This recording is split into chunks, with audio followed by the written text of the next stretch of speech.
Hello and welcome back, dear students. So let us begin with our last session for civics, lesson number 3.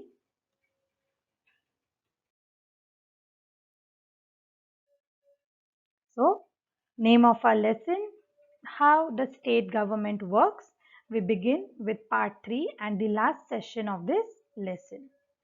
So earlier we have discussed about who is an MLA, what is a constituency, what is majority party, what is opposition party, who gets a chance to form a government.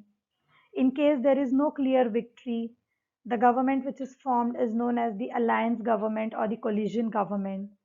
We discussed an example of the Himachal Pradesh assembly elections of 2003 along with the present situation of our own state wherein we have the alliance government.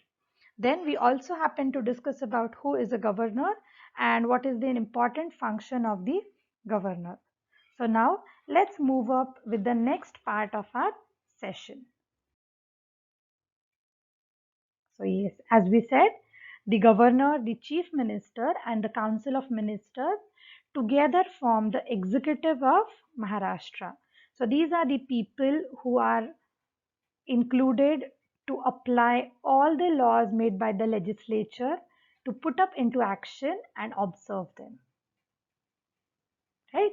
So the leader of the majority party in the legislative assembly, as I said, becomes the chief minister, and then the chief minister selects or includes his trustworthy colleagues from his own political party in the council of ministers who help the CM for the smooth functioning of the government, and they are being appointed into different areas to take care of.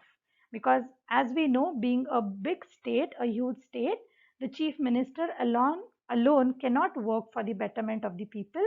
So he has the council of ministers. Yeah. Then government. The chief minister is the head of the team of MLAs and ministers, and they all form together, which is known as the government. Then they form the executive part of the government, so people can express their opinions in any way to this particular group. Legislative assembly is not a platform just for the MLAs to express their opinions, but put forward the demands and problems of the people and also to remind the government of its work. So they are the representatives of the common people. So they can always put up our problems, our demands in front of the government when they work. And they also remind the government time to time that you are working for the benefit or for the good of the people of the country and not for your own selves. Then there are various departments in the government like agricultural department, public works department, transport, health, education, and so on.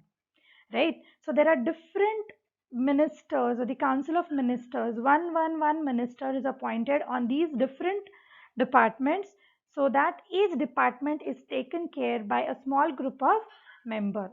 So as we discussed in the class, a single person cannot run the entire school, maybe the founder or the director, and for that, he or she has to appoint different teachers to work on different subjects so that it is good of the children. It's for the betterment of the children. It's not that I alone can take care of all the subjects at once, right? So you need teachers who are having a good caliber, who are excellent in their own subjects, so as to give you a proper knowledge of that particular subject and explain the content very well. So similarly, each and every MLA or minister cannot function on all the departments, and hence we have the different ministers allotted on different departments. Then the government has to answer the steps taken to solve any problem, and the government is responsible for answering the people.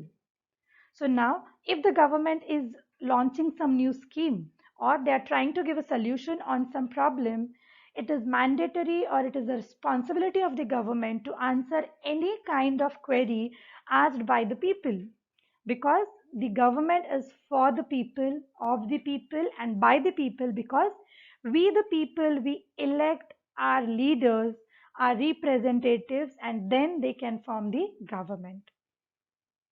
And then finally, the government has the power to make new laws for the improvement of public welfare like sanitation and health. So sometimes the government may make new laws or amend certain laws, that is, just change slightly a law for the public welfare. So maybe in the Department of Health and Sanitization and so on, wherever required. Now let's see one of the debate session in the Legislative Assembly. So MLA 1 says, in my constituency of Akhandagaon, during the last 3 weeks, there were 15 deaths because of diarrhea. I think it is a shame that this government has not been able to check the situation of simple problem like diarrhea while proclaiming itself to be the champion of technology. I would call the attention of the minister in charge of health to take immediate measures to control the situation. So now this is a debate session which is related to the news articles we have seen in the session 1. So the MLA 2 says, my question is, why are government hospitals in such a bad situation? Why is the government not appointing proper doctors and other medical staff in the district? I would also like to know how the government plans to deal with this situation, which is affecting a large number of people and is also spreading the disease. This is an epidemic. So the second person, the second MLA, is also cross-questioning the present ruling party about the condition of the hospitals. The first one was talking about what are the measures to be taken by the health minister. Then the third one says, my constituency has a serious shortage of water. Women have to travel up to 3 to 4 kilometers to collect the water. How many tankers have been put into service to supply water? How many wells and ponds have been cleaned or disinfected? And then they are again asking questions that about the water supply. If there is a shortage, what steps is the government taking? They want to know the answers. MLA 4, I think my colleagues are exaggerating the problem. The government has taken steps to control the situation. Water tankers have been put into service. ORS packets are being distributed. The government is doing everything possible to help people. So now MLA 4 belongs to the ruling party, and then he is giving a justification about what are the measures or steps taken to control the situation. The other MLA says, we have poor facilities in our hospitals. There are hospitals that do not have doctors, no medical staff has been appointed for the last few years. In another hospital, the doctor has gone on a long leave. This is a shame. I think the situation is going from bad to worse. How are we going to ensure that the ORS packets reach the families in the affected areas? Now again they have a question. If you have taken a step, how are you going to see that each and every person from that affected area gets the ORS packets? So MLA 6, maybe he is again from a ruling party. The opposition members are unnecessarily blaming the government. The previous government did not pay any attention to the sanitization. Now, we have taken up a drive to clear the garbage that has been lying around for years together. So, the ruling party members or the ministers and MLAs, they are giving justification about what measures they have started taking. And this is a short debate that we have tried to put before you. It's same from your textbook. So this kind of debates go on in the Legislative Assembly, cross questioning each other for the measures and steps the ruling party is taking, and then getting their doubts solved. So this was one example. So soon after the assembly discussions or the debates get over, there is always a press conference organized. And then in that press conference, generally, whatever decisions were taken or whatever things were discussed in the assembly are put before the people. So even here, after this debate in the Legislative Assembly about the health, there was a press conference and it was organized by the health minister, and large number of people from different newspapers were present there. The minister and some government officials were also present. The minister then explained the steps the government had taken. The reporters asked many questions at this meeting.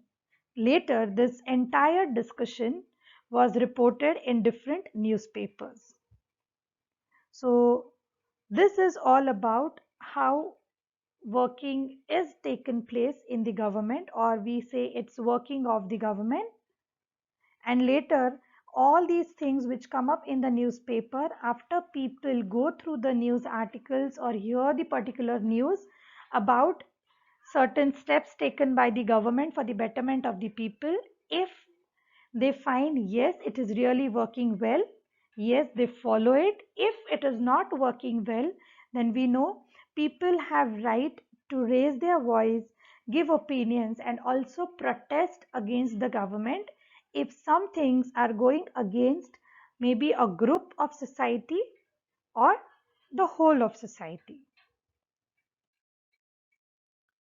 So that is all about the lesson from my side.